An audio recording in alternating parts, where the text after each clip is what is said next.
Bom, então é isso, pessoal. Agora, eu gostaria de fazer um pequeno comentário, né, um pequeno detalhe. A Canona está sendo gravado, tá bom? Então, porque aí pode entrar, né, nos extras do Muladhara. Olha só, ontem eu recebi um vídeo, um videozinho curto, em castelhano, explicando como se deve tomar água, né? E aí tem uma garrafa de água cantando e tem 8 copinhos de água ali, né, tipo fazendo ali o refrão. E a ideia do vídeo, muito inteligente, está em espanhol, né, mas dá para entender. É que nós devemos tomar 8 copos de água diária, 8 copos de água diariamente, e nas ocasiões que nós devemos tomar água com maior ênfase, que é ao acordar, 30 minutos antes de comer e antes de dormir, né? Então,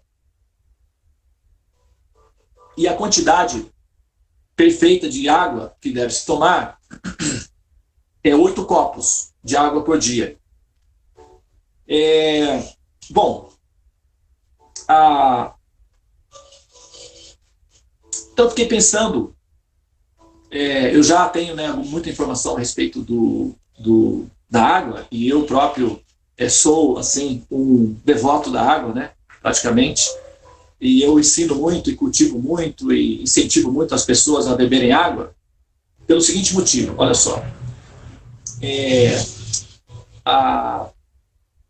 Se nós quiséssemos fazer alguma coisa boa pela humanidade, vamos supor, eu paro e penso, ótimo, eu quero fazer alguma coisa positiva, alguma coisa boa pela humanidade. Por onde eu começaria? Qual seria o primeiro passo que eu deveria dar? Por incrível que pareça, bebendo água. Bebendo água. Por quê? A água é um calmante natural. E regula muitas das funções neurológicas através dos intestinos, né? Então, a pessoa que toma água, ela fica mais calma, né? Naturalmente, porque o elemento água, ele é o elemento que neutraliza o elemento fogo. O elemento fogo, ele é agressivo, né? Ele é destrutivo, ele recicla, tudo bem, né? Ele dá energia para ação, para movimento, para fazer as coisas. Só que ele tende a sair do controle. Todo mundo sabe as histórias de incêndios, né? E o resultado é destruição. Então o elemento fogo ele pode ser eventualmente destrutivo. E é o elemento água que neutraliza esse princípio destrutivo do elemento fogo. O Muladhara Chakra, ele é regido pelo planeta Marte. O Muladhara Chakra é representado no mapa, ou no zodíaco natural, uma casa 8. E a casa 8 representa os órgãos sexuais, o sistema excretor e os órgãos sexuais. Ele cobre essa a região do cóccix e a região dos órgãos sexuais, e a casa 8. Interessante que a casa 8, o número, né, 8, que também é o símbolo que representa o infinito, é o mesmo movimento, é a mesma forma geométrica produzida pelo movimento do Sol. O Sol, ele faz um movimento aparente no céu, e se vocês pegarem, por exemplo, colocarem no YouTube aí, a forma geométrica do movimento do Sol, o movimento que o Sol faz, né? O movimento aparente do Sol, então você vai ver que ele forma um 8. Exatamente um 8. E esse 8 é o símbolo que representa também o princípio do infinito. Os números, para aqueles que já me conhecem, estão familiarizados comigo, sabem que os números não foram criados pelos árabes de forma alguma. Esses números que nós adotamos, que são chamados números árabes, na verdade são números védicos. Eles estão presentes originalmente nas escrituras védicas, no Shastra, nas escrituras sagradas védicas, e é uma manifestação ou uma criação, entre aspas, dos Vedas, os árabes não criaram números nenhum. Eles apenas aprenderam, eles tinham os números deles lá, né? Mas eles aprenderam dos indianos os números védicos e espalharam pelo mundo porque os números védicos são muito mais perfeitos, são superiores em termos de tecnologia. Tanto é que a humanidade adotou a numerologia védica, ela entende como números árabes, mas na verdade são védicos. E o conhecimento acerca disso é patrimônio público, pode-se investigar e as informações estarão disponíveis na rede, né, na web. Bom, então esses números, na verdade, as formas geométricas dos números são mensagens criptografadas, são criptografias, né, na verdade. E quando nós fazemos análise numerológica de uma pessoa, nós abrimos o arquivo criptografado do texto que a forma geométrica do número emite ou representa. E é isso que nós fazemos. Nós quebramos o código e lemos o texto inerente ao número em si. Então, o número 8, ele tem a forma geométrica que representa o infinito. O Muladhara Chakra é o chakra que representa o processo do nascimento e também da morte. Porque aquele que nasce é aquele que eventualmente morreu antes. Né? Então, ele está renascendo.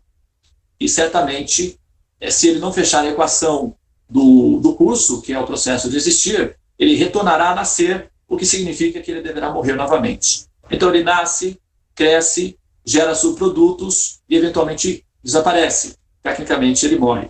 Depois ele renasce, cresce, gera subprodutos, tecnicamente se dissolve. E por aí vai, infinitamente, num eterno ciclo de retorno. A casa 8, regida pelo Muladhara Chakra, representa exatamente esse ponto do eterno ciclo do retorno, que é o ciclo do nascimento e da morte contínua. E a pessoa, a alma, a consciência ou a pessoa que não consegue sair da prisão ou da pressão exercida pela gravidade, né, a pressão gravitacional do Muladhara Chakra, deverá continuar nascendo e renascendo constantemente, né, no mundo das sombras, né, que é o processo de aceitar corpos de carbono. Bom, aonde que a água entra nesse processo todo, né?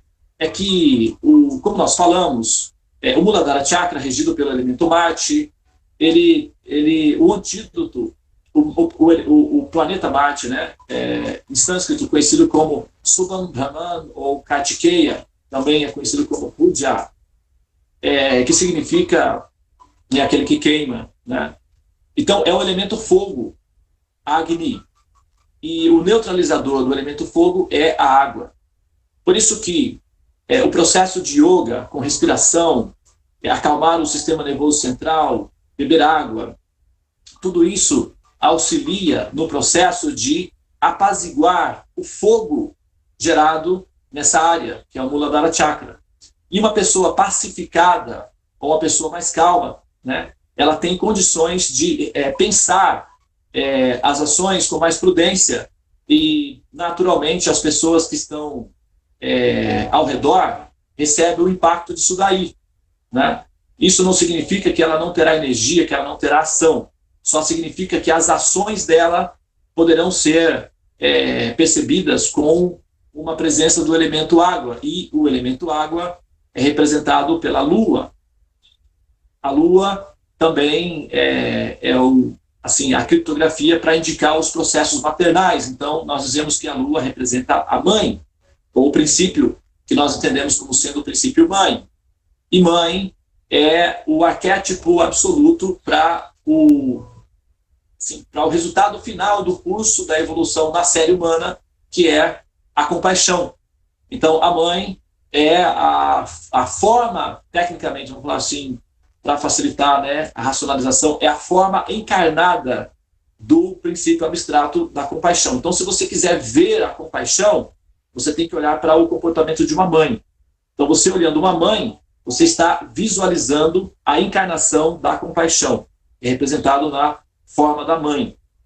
E a mãe é representada pela Lua. A Lua é o elemento água. Então, o elemento água representa a compaixão, misericórdia. Inclusive, quem toma água apropriadamente está tendo misericórdia e compaixão de si próprio, dos organismos, das células. Ele está sendo piedoso, altruísta, filantrópico com as próprias células, com o próprio corpo. Então, aquele que é capaz de ser misericordioso, compassivo consigo mesmo, através da água, que é o elemento da compaixão, vai se apaziguar, vai se tornar uma pessoa mais leve, mais suave, mais fluídica, porque essa é a característica do elemento água, e, portanto, com uma configuração mais apropriada para experimentar os princípios da compaixão. E é a compaixão, ou o sentimento maternal, que é o antídoto para a pressão gravitacional exercida pelo Muladhara Chakra, como nós falamos nos vídeos anteriores. Então, o início do processo de regulamentar esse chakra é justamente beber água apropriadamente. Então, a minha sugestão, né, para vocês é que investiguem, assistam vídeos que falam sobre a importância de tomar água. O primeiro copo de água da manhã deve ser tomado assim que a pessoa se levanta, porque durante a noite uma colônia de bactérias importantíssimas para a nossa saúde cresce enquanto nós estamos dormindo nas nossas salivas, na nossa língua. Então, é um antídoto extremamente importante para os intestinos. E essa colônia de bactérias, elas crescem, se formam durante o processo do sono. E quando nós, ao acordarmos, antes de fazer qualquer coisa, pegamos um copo de água assim, desse tamanho, um copo grande, ó, é um copo grande, e você enche o copo e toma. Completamente, como um remédio mesmo. É simplesmente o corpo, as células do corpo dirão para você, ou terão a seguinte impressão: finalmente estamos sendo amadas, depois de tanto tempo estamos sendo reconhecidas. Ó Pai, graças a Deus, finalmente. Então as células agradecem profundamente se você tiver essa misericórdia com elas. E essa misericórdia com você pode acabar se expandindo e você pode acabar assim, tendo essa sensação de misericórdia com os demais ao seu redor também. Então, para fazer o mundo ficar melhor, por favor, bebam água e aprendam a como fazê-lo apropriadamente. Tá bom? Muito bem, eu vou parar aqui. Se alguém quiser fazer algum comentário, alguma pergunta. O nosso físico, ele manifesta doenças de acordo com nossas emoções, né? Raiva, ódio, e acaba manifestando algumas doenças. Isso desequilibra o chakra, né? Aí, essa desordem, essa desorganização do chakra, como é esse processo? O processo da desordem? Como que é? Ele chega, não evolui, como é que ele faz? A pergunta seria, como é a organização da desordem? No organismo humano. Como é que a desordem se organiza inicialmente, né, para se tornar um caos final, né, a entropia? Bom, tudo começa quando nós desaprendemos a respirar, né? O bebê, quando ele nasce, ele respira adequadamente. Não sei se vocês perceberam que quando o bebê nasce, quando ele respira, ele infla a barriga. Você não vê ele inflando o pulmão, você vê ele inflando a barriguinha. E aquela barriguinha sobe, desce, né? Então, essa respiração é a respiração correta. Então, a natureza, quando entrega o equipamento, entrega funcionando bem, funcionando normalmente, né? Normalmente, entrega funcionando normalmente. É como quando você vai a uma loja e compra um computador. Então, a loja tem a obrigação de entregar o computador funcionando normalmente. Às vezes, o equipamento está com algum problema, você tem que levar para assistência técnica. E a natureza entrega o corpo funcionando normalmente. Então, a função da natureza é entregar o corpo funcionando normalmente. Então, o bebê, quando respira, ele respira na sua função normal. Então, ele vai respirando assim, até ali, os 4 aninhos, 5 aninhos, que é quando o processador, o cérebro, ele está em fase de formatação. Quando ele não está completamente formatado, as funções são todas realizadas no automático. Quando o cérebro se formata completamente, que é por volta dos, agora atualmente, 5 e 6 anos, né? Antes ele demorava um pouquinho mais, era mais lento, 7, 8 anos, com o avanço do progresso humano em termos da rapidez, em termos de conhecimento, então os processadores ficam mais rápidos para serem formatados também. Então, atualmente, entre 5 e 6 anos, o processador já está completamente formatado, que é o cérebro humano. Então, nessa fase, o jogador passa a controlar o equipamento sai do automático e é o jogador que assume, então, a responsabilidade da condução do equipamento. Ou seja, tecnicamente, nós falamos que a criança toma posse da consciência de si mesmo, o ser toma posse da consciência de si mesmo a partir dessa fase. Então, até os 4, 5 anos, é tudo no automático. A partir daí, ela já começa, então, a tomar as próprias decisões. De certa forma, ela começa a aprender a tomar as próprias decisões, ela começa, então, a dominar a própria tecnologia do equipamento, e isso significa que ela está tendo consciência da própria existência. Só que o efeito colateral de tomar consciência da própria existência é tomar consciência de que a existência é finita e de que a morte é um dos elementos do jogo. Né? Então, ou seja, enquanto o jogador está jogando, ele pode eventualmente morrer. Então, ele vê que um parente morreu, o cachorrinho morreu, a vovó morreu. Então, ele começa a sentir a presença da ausência e do choque que é a experiência dos traumas da morte. E também as próprias experiências de relacionamentos violentos e desconstrução ao redor dele, ao redor dessa criança. Então, quando ela começa a ver as pessoas são violentas, ou as pessoas são deprimidas, ou elas são confusas, e as pessoas morrem, então, quando o jogador depara-se com essa realidade do jogo, ele entra em choque. E no momento em que o jogador entra em choque, ele passa a respirar de forma errada. Então, ele fica em ansiedade, né, ele entra em estresse, e ele deixa de respirar adequadamente e passa a respirar errado. Então, a partir daí, os chakras começam a se desregular. A partir daí já começa a desordem. Então, essa desordem estrutural dos chakras se deve em função, evidentemente, né, que é a ignorância da existência, 2 jogadores que produzem violência, estresse e medo. Então, é um ambiente onde se prolifera o medo, a ansiedade, o estresse e a depressão. E o jogador se vê nessa situação, ele tem que lidar com todos esses elementos e, ao mesmo tempo, tem que entender o que está acontecendo, porque, de repente, ele desperta, né, eu estou aqui, eu estou existindo, e o que é isso? E as pessoas ao redor, né, é um processo meio, tipo assim, traumatizante. E aí é onde começa a desregulação da respiração. A partir da desregulação da respiração, o ser começa, então, a desenvolver fungos emocionais, que são as ansiedades.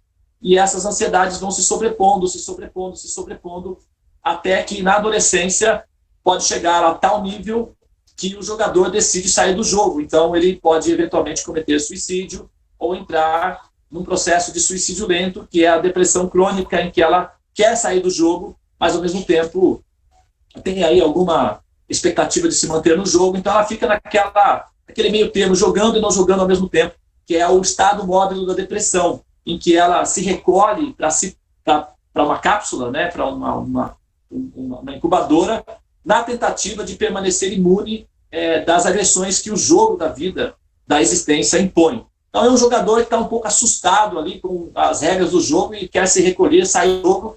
Alguns radicalizam a teoria de sair do jogo e realmente podem chegar ao ponto de cometer suicídio. É muito comum entre adolescentes, jovens e adolescentes, que é quando eles realmente estão assim, completamente sobrecarregados de fungos emocionais produzidos pelo choque que o jogo da existência produz. Então, os chakras não dão conta mais, porque eles não conseguem fazer a fotossíntese e as respirações são totalmente tóxicas e o sistema todo paralisa e implode. É muito comum jogadores que implodem nessa fase do jogo, que é entre a adolescência e a juventude. Aqueles que sobrevivem, né, que continuam jogando assim, tipo, malemar, né? E por isso que os psicólogos e os médicos estão sobrecarregados, porque o corpo fica totalmente intoxicado devido à desregulação interna no processo do jogo, e os técnicos, que são aqueles que reparam o equipamento, estão sobrecarregados, que são os médicos. Os técnicos que reparam os equipamentos mais sofisticados, os softwares, que são os psicólogos, também se sobrecarregaram.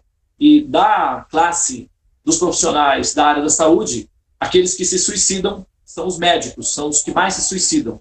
Depois, os psicólogos são os que mais ficam inadimplentes para o trabalho devido à confusão mental a loucura mesmo. Então, os jogadores estão muito confusos e os técnicos que lidam com os equipamentos do jogo estão desesperados e a situação é caótica, o índice de depressão e suicídio no mundo é altíssimo, e a ONU está também completamente perdida, sem saber o que fazer.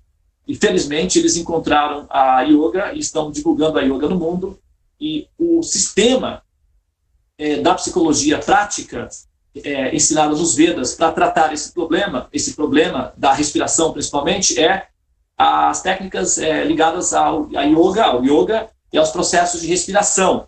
Como o conhecimento védico ele é proativo, então ele já sabe que vai acontecer, o jogador vai entrar em choque, vai dar uma disfunção no processo da organização do funcionamento dos softwares, que é os chakras, e esses equipamentos vão ser invadidos por vírus. Então é preciso de um sistema de antivírus e regulamentação dos chakras para que o jogador consiga ter um equilíbrio interno suficiente para jogar o jogo de tal maneira que ele possa fechar o jogo, não é? E aí é importante aprender ou reaprender a respirar. Por isso que a ênfase no processo de respiração é tão importante, né?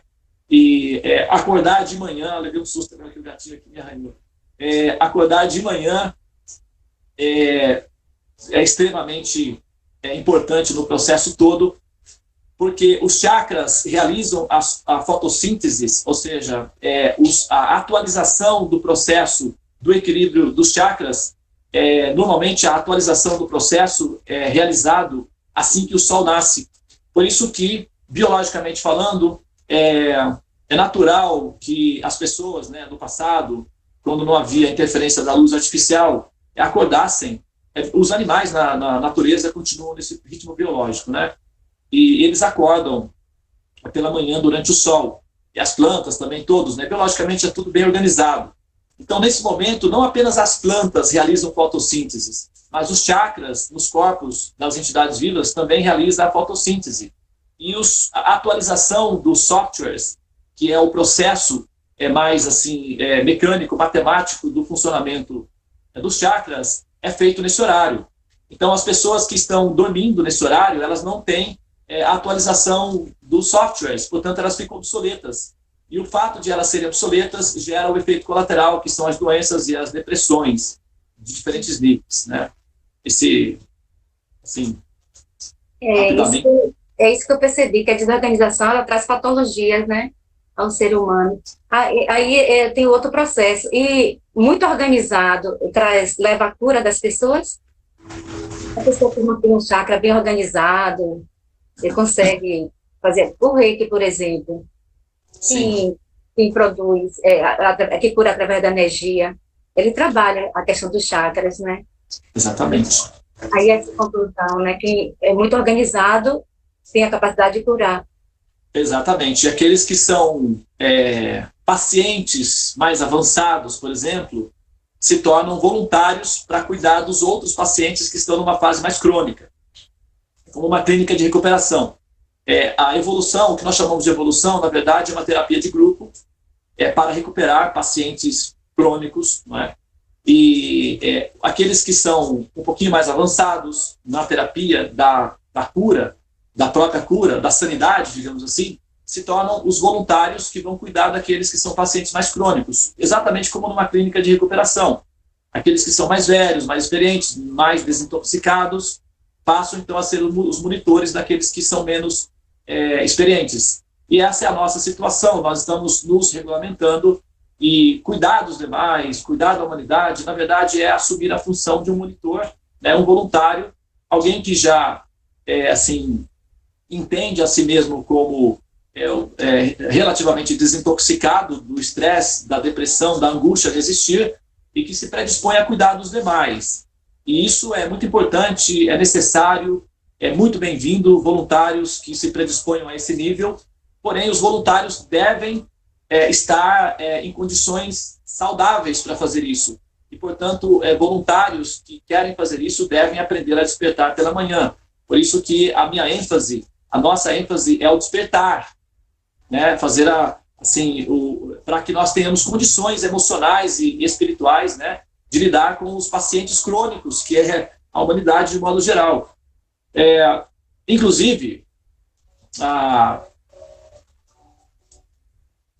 fugiu agora. Eu já estava com isso para falar, fugiu. De repente volto depois. Mas, bom, é isso. Então nós temos que aquela história, né, do médico, cura-te a ti mesmo, né? Então, nós precisamos nos curar para poder termos condições de cuidar dos demais, né? Ou como você mencionou, o reiki, né? O reiki, na verdade, ele é uma canalização, é um empréstimo do prana, que é o ar vital, né? Então, se recolhe o prana, que é o princípio vital, e se canaliza eles para os chakras, para que os chakras, então, reconhecendo esse elemento, assimilem e reorganizem. Por quê? O prana, que é o ar vital, está disponível normalmente quando o sol está nascendo.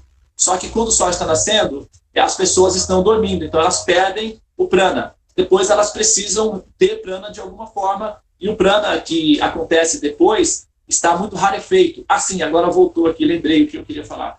Porque, veja bem, a gente está sempre preocupado, né, assim, com as energias das pessoas, absorver as más energias das pessoas, não é isso? A gente sempre tem essas preocupações de não absorver as más energias das pessoas e tal. Mas aqueles que acordam tarde não tem como evitar de absorver as más energias das pessoas, porque as pessoas já estão acordadas também.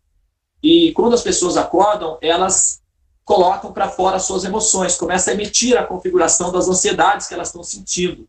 E o ambiente está totalmente poluído de medo, ansiedade, estresse, etc. Então, se você quer assim, harmonizar-se com o universo sem a má influência das más energias que as pessoas decadentes emitem, então o horário para fazer isso é quando elas estão em stand-by, quando elas estão adormecidas. Então você tem que aproveitar o momento em que elas estão em stand-by, onde elas não estão configurando o universo de forma poluída, para conseguir pegar o prana limpo. E isso tem que ser feito antes que elas acordem, porque depois que elas acordam vira uma bagunça, né? Por isso que tem que ser feito durante o sol nascendo, porque na maioria dos casos as pessoas estão nesse momento paralisadas, e enquanto elas estão quietinhas, elas não estão fazendo, bom, sabe como é que é, né? Elas estão tão calmas, né? Estão lá quietinhas, então deixa elas lá, e nós aproveitamos o prana, que é o ar vital, e nós nos regulamos assim. Ok? Muito bem. Então, eu vou encerrar aqui, tá? Nós vamos disponibilizar hoje, então, como eu disse,